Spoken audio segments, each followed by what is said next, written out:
Well, howdy friends, Brian Flechsig of Mad River Outfitters in the Midwest Fly Fishing Schools, and I am here, believe it or not, getting a private fly tying lesson from the Game Changer, Mad River Outfitters friend and business associate, Mr. Blane Chocklett. So Blane, once again, I know I've said this 1,000 times this weekend, but thanks so much for everything. My pleasure. This has been really fantastic. So, of course, everybody's heard me talk about the Game Changer book. It is truly game-changing. It's changed my life in a short period of time. And a couple of things I wanted to talk about from the book. Of course, teaching folks how to tie Game Changers officially from your mouth has just been, money can't even buy that kind of information that's in that book. Actually, it can, but get the book, Game Changer. But a couple of things that really struck me from the book. First and foremost, is the Spoon Minnow. And there were variations on this, versions of this previously, and then it disappeared, and we just kind of thought they were gone forever. And you came up with a new and easy way to tie this thing. Right, yeah. Chuck Kraft, who first came out with that Spoon Minnow, he was a legend. He just passed away recently. Yeah. A legend in Virginia, one of the first fly fishing guides, full-time fly fishing guides in Virginia. Big inspiration to a lot of the guides now and the upcoming guides. He caught fish, and he was able to do it before anybody else. And he had that Spoon Minnow, and it did go away. And I started playing around with it when I first saw that one back in the late 90s.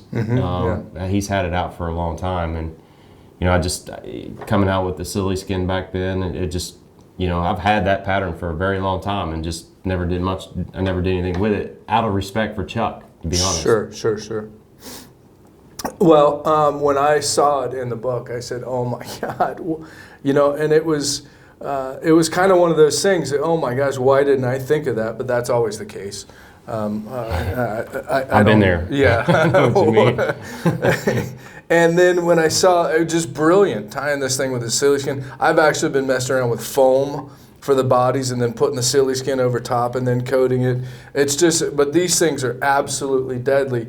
And then the one that really struck me, and the one that I said that really struck a nerve with me, was the fly pala. I mean, these things are absolutely brilliant, using your body tubing, which is from, that's Flymen Fishing Company. Yes. Using the chocolates, the body tubing, and then using the silly skin to coat it, and then the UV, the flexible UV. These things, it's just amazing. And to see this one, the jointed one, now I haven't tried one of these yet, but this is absolutely brilliant. And when I did the review on the book and I talked about these and I showed some of the ones I've been tying, there was a lot of people that chimed in and really turned their nose up at it. I guess I could say purists, and they didn't like it. Yeah. And that fly is not new either. I first tied that fly in the hospital when my daughter was being born. It'd be 19 years in July. Wow. Coming up. And I've heard that a lot in my life with the gummy minnows. And this is my opinion. If we don't try things moving forward, if we didn't have people like Bob Popovic start messing with epoxies, and you could go on and on and on and on with people that have been innovated things in our industry, it would get stale quickly. And there's nothing, in my opinion, there's nothing wrong with trying things. This was the predecessor to the Game Changer. It got me to where I am now. Something else about it, it taught me how to construct a fly and build a fly from the inside out to achieve the swimming action that I now have with the Game Changer. But the one thing I would say about it is that if you don't think outside the box, if you don't take a little bit from the conventional world and bring it into the fly world, that stuff works. And no question. We fly fish because we are a little bit of a purist, all of us. I mean, we wouldn't do it if we didn't. We're kind of like the bow and arrow guys.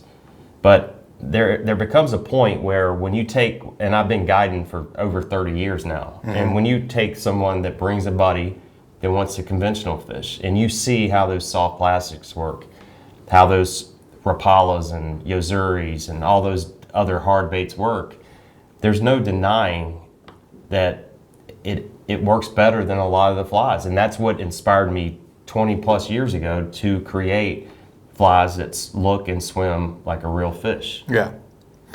Well, yeah, I think I get it. And if you're a dry fly purist, I guess to those folks that think that this isn't fly fishing, don't fish it.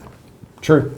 Don't fish it. Stick to dry flies. Stick to woolly buggers, and just keep doing that. But I mean, to me, like you said, it's been around for you for a long time. But this is kind of sort of new to me. I mean, I've seen some stuff like this, but the way that you tie them, the way that you construct them from the ground up, and you build a fly. I mean, to me, that's a fly. I can throw it on a fly rod.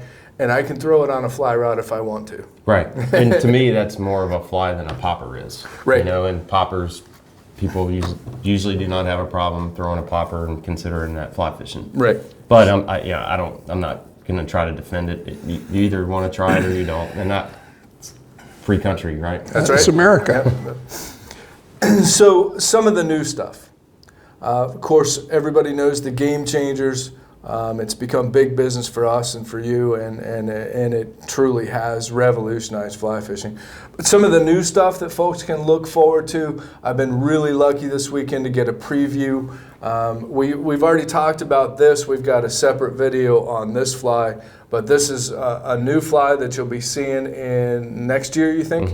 And it's called the Jerk Changer. And this thing does stuff in the water. This thing will do a 360 in the water. This is going to be a revolutionary fly. Yeah, I've been playing around with it for a while, and it really is. It's, in my opinion, it's years, the culmination of many years of trial and error to try to get a fly to be more like a jerk bait slash fluke. Yeah. And it's kind of all of that. Yeah, well, I mean, those that fish with conventional tackle know what flukes are and how effective they are. And I've just never seen a fly that has an action like this. It's just absolutely amazing. Appreciate it. And a couple of others, the Craw Changer. Yeah, Changer Craw. Changer Craw. The Changer Craw is it's going to sweep the industry as the best crawfish imitation ever. And you made the comment to me earlier, I found this fly on your dashboard of your car. And you said that this is truly one of the best fishing flies you've ever used. It is. It is. Testing it with clients. We had some low clear water this year and was able to sight fish giant smallmouth, citation size, 4, 5, 6 pound smallmouth bass, smallmouth bass 18 to 22, 23 inches long. And we spooked several of the fish before we even had a shot at them, and they're in less than 2 foot of water. And they know you're there. They're running from you. And you could still make a cast well out in front of them, let the fly settle, let them get close enough to where it's in the field of awareness, twitch it a couple times, and they will stop running from us and go and eat it out of their way. I had a school of fish, like 6 trophy-size smallmouth running from us. My client threw it well ahead of them, twitched it. Three out of that group all converged on the fly and tried to eat it at once. Wow. That to me says a lot. I say it in the book a lot. Everything I base my flies on is observation on the water, and a lot of how well I do financially and in my career is based on how well I do as a guide. Sure. And so I have to produce flies that work, and it's I have no problem telling people I produce a lot of terrible flies. And every once in a while you have that aha moment where it all comes together. Hey, I did that the past couple days. I made a lot of horrible casts. I've been there. I've done that. But then You caught a fish of a lifetime, so I wouldn't be too upset with myself. I did. So I mean, this is gonna change the game in crayfish patterns. There's no question.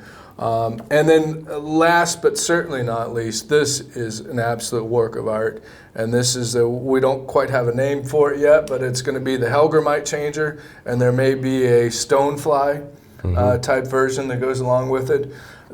This is an absolute work of art, but it's also going to be one of the fishiest bugs going. I mean, that is absolutely unbelievable, and by far is the world's greatest Helger imitation. I mean, that thing is incredible. Thank you. Yeah.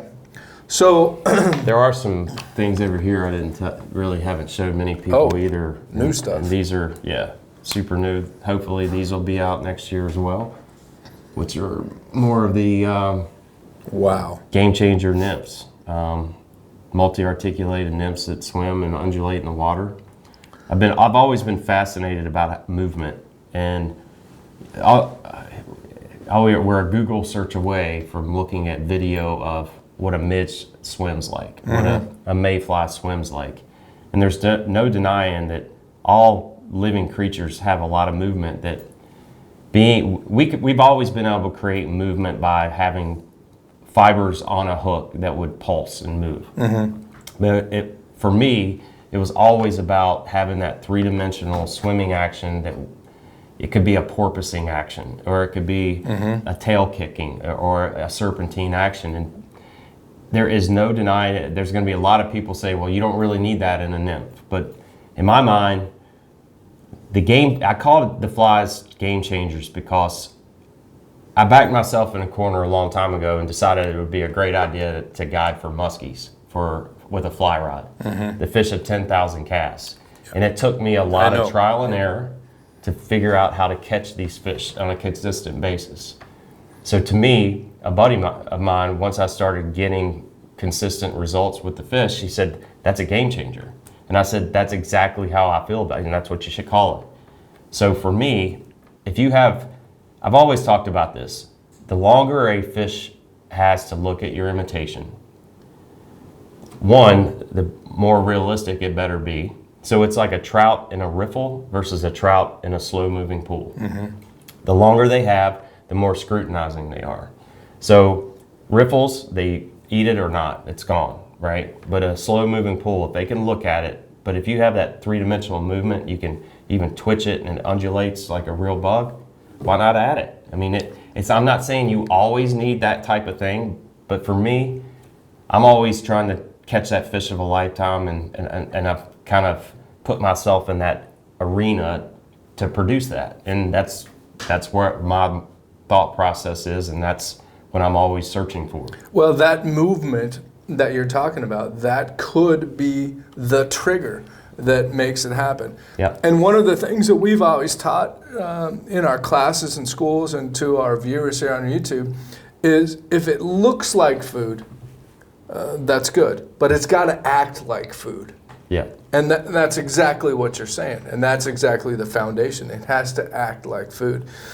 And your flies look like food, and obviously they act like food. Those are crazy. I mean, those are some of the best nymphs for fly fishing ever created. There's no question. So, well, thanks as always. Let's get back to the lesson. And friends, we appreciate you watching. As always, stay tuned. We've got more coming at you with Blane.